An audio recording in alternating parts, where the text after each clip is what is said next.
જય કષ્ટભંજન દેવ। અત્યારે હું આવી પહોંચ્યો છું ગુજરાતના સુપ્રસિદ્ધ મંદિરોમાંનું એક મંદિર શ્રી કષ્ટભંજન દેવ હનુમાનજી મંદિર। હું કષ્ટભંજન દેવ મંદિર સાળંગપુર રાત્રે જ પહોંચી ગયો હતો। જો તમારે આરતીનો લાભ લેવો હોય તો તમારે સવારમાં જ 4:30 મંદિરની અંદર તમને એન્ટ્રી મળી જશે।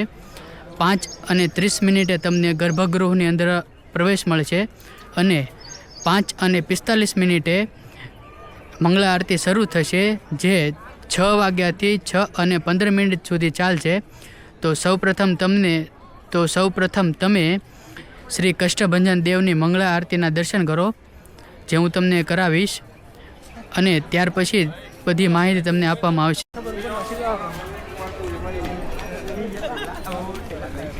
તમે બહારથી શ્રી કષ્ટભંજન દેવ મંદિરના દર્શન કરી શકો છો।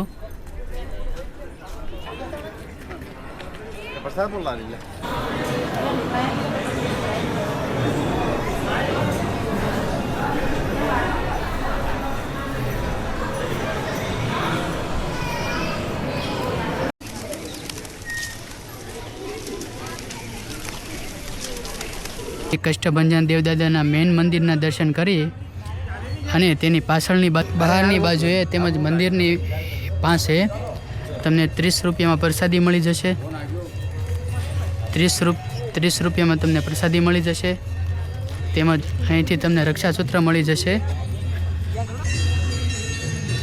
તમે જેવા જ મેઇન મંદિરની પાછળની બાજુએ આવશો તો આ છે શ્રી કષ્ટભંજન દેવનું મેઇન મંદિર, અને તેમની પાછળની બાજુએ જ બનેલી છે કિંગ ઓફ સાળંગપુર શ્રી કષ્ટભંજન દેવની બ્રોન્ઝમાંથી બનેલી વિશાળકાય મૂર્તિ, જેમના દર્શન તમે કરી શકો છો। મૂર્તિ જોવા મળશે, જેમના દર્શન તમે કરી શકો છો। શ્રી કષ્ટભંજન દેવ મંદિરની અંદર પ્રવેશ માટે 2 મેઇન ગેટ છે। એક મેઇન ગેટ છે જે આ મેઇન મંદિર છે તેમની સામે, અને બીજો છે આ કિંગ ઓફ સાળંગપુરની મૂર્તિ છે તેમની બાજુએ આ બીજો ગેટ છે। એ ગેટની બહારની બાજુએ તે એક્ઝેક્ટ તેમની સામે બસ સ્ટેશન આવેલું છે। એક ગેટથી બીજા ગેટ વચ્ચેનું અંતર લગભગ 800થી 900 મીટર છે।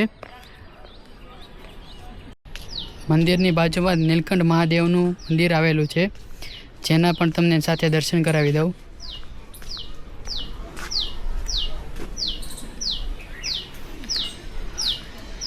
આ છે નીલકંઠ મહાદેવનું મંદિર।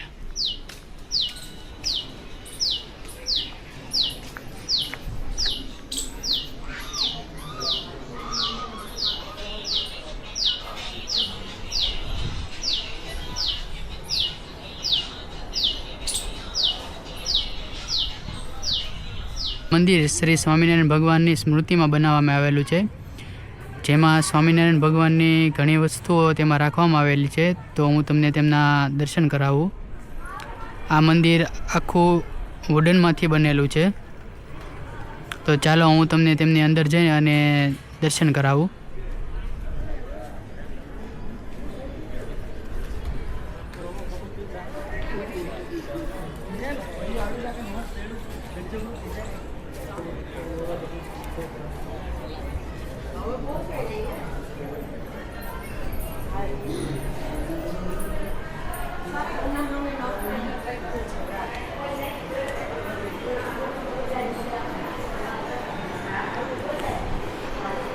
આખું જ મંદિર લાકડામાંથી બનાવવામાં આવેલું છે, પણ અત્યારે તેમનું રિનોવેશન ચાલુ છે।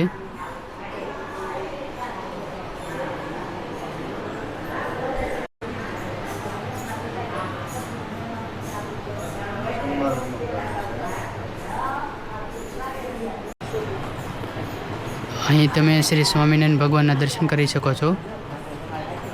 જો તમે દર્શન કરવા આવતા હોય તો બને ત્યાં સુધી સવારના ટાઈમમાં દર્શન કરવા આવવું, 12 વાગ્યા પહેલાં, ત્યારે એટલું બધું ટ્રાફિક હોતું નથી।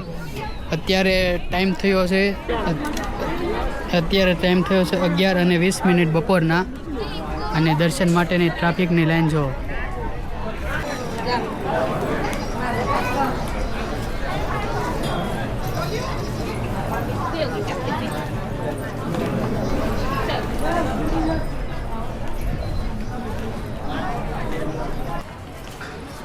તમને સાળંગપુરનું વિશાળ ભોજનાલય પણ બતાવી દઉં. આ છે સાળંગપુરનું વિશાળકાય ભોજનાલય. અહીં તમને સવારમાં નાસ્તો તેમજ બપોરે 11 વાગ્યાથી તે રાત સુધી તમને ભોજન પણ બપોરનું મળી રહેશે. મંદિરના પરિસરમાં તમને વિશાળકાય ભોજનાલય જોવા મળશે. અહીં 24 કલાક તમને ફ્રી ઓફ કોસ્ટ ભોજન મળી રહેશે.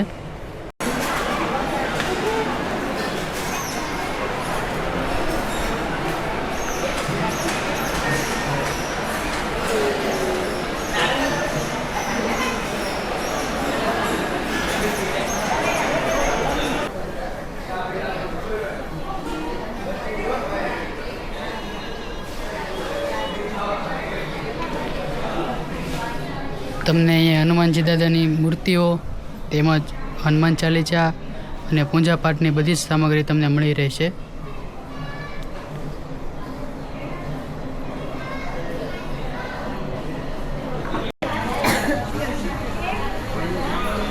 કિંગ ઓફ સાળંગપુરની આ મૂર્તિની કિંમત છે 17,000.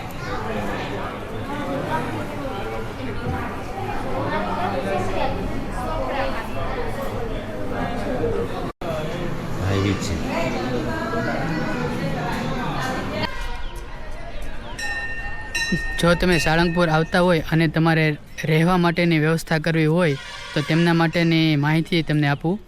તો મારી પાછળ તમે જોઈ શકો છો, આ મંદિરની સાઈડની બાજુમાં છે જે વ્હાઇટ હાઉસ તરીકે ઓળખાય છે.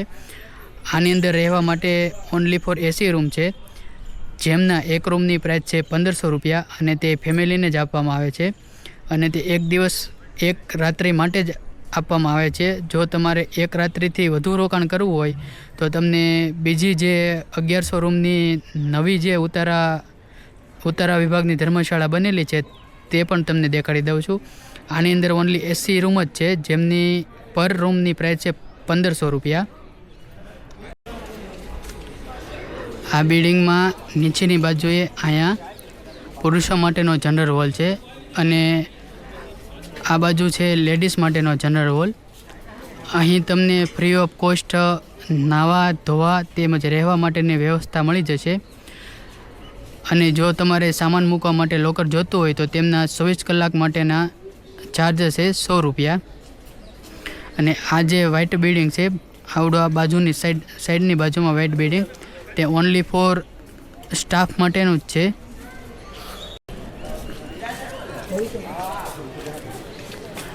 આ છે પુરુષો માટેનો જનરલ રૂમ.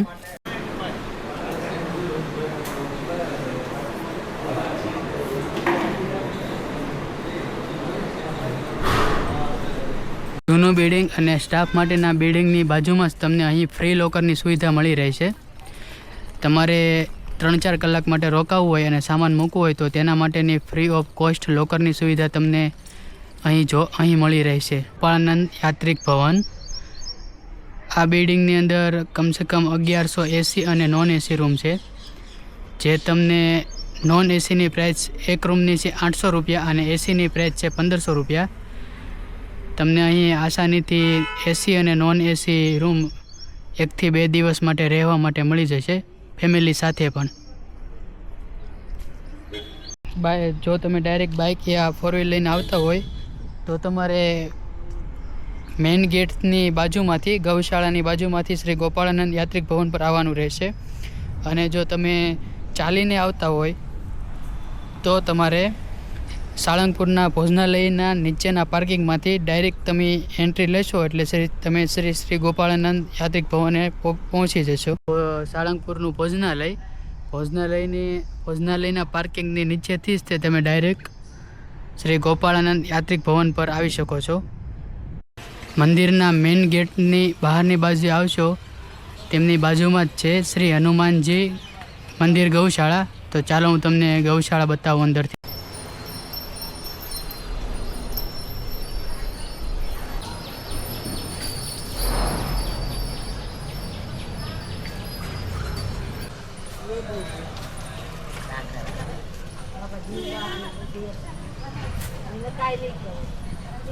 સ્વામિનારાયણ ભગવાનનું મંદિર તેમજ પ્રમુખ સ્વામી મહારાજનું મંદિર આવેલું છે, જે ખૂબ જ ભવ્ય અને ખૂબ જ સુંદર છે, જેના દર્શન તમે કરી શકો છો.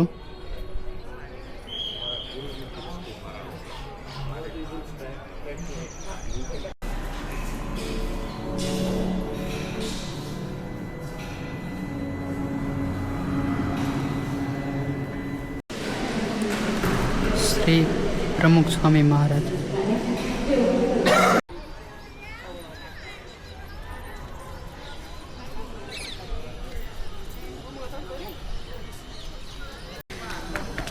સાળંગપુરની અંદર તમામ મંદિરોના દર્શન અને આજુબાજુના સ્થળની મુલાકાત તમે લેશો તો મિનિમમ તમારે 3 થી 4 કલાકનો સમય થશે.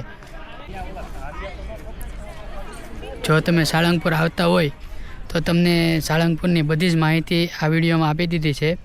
સાળંગપુરમાં આવવાની, તમને દર્શન તેમજ રહેવાની અને જમવાની બધી જ માહિતી આ વિડીયોમાં તમને આપી દીધી છે.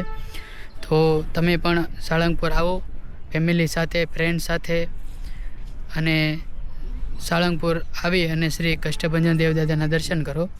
આજનો વિડીયો અહીં પૂરો કરવામાં આવે છે. જો તમને આ વિડીયોમાં માહિતી ગમી હોય તો આ વિડીયોને લાઈક કરો, શેર કરો અને અમારી ચેનલને સબસ્ક્રાઈબ કરો. ધન્યવાદ.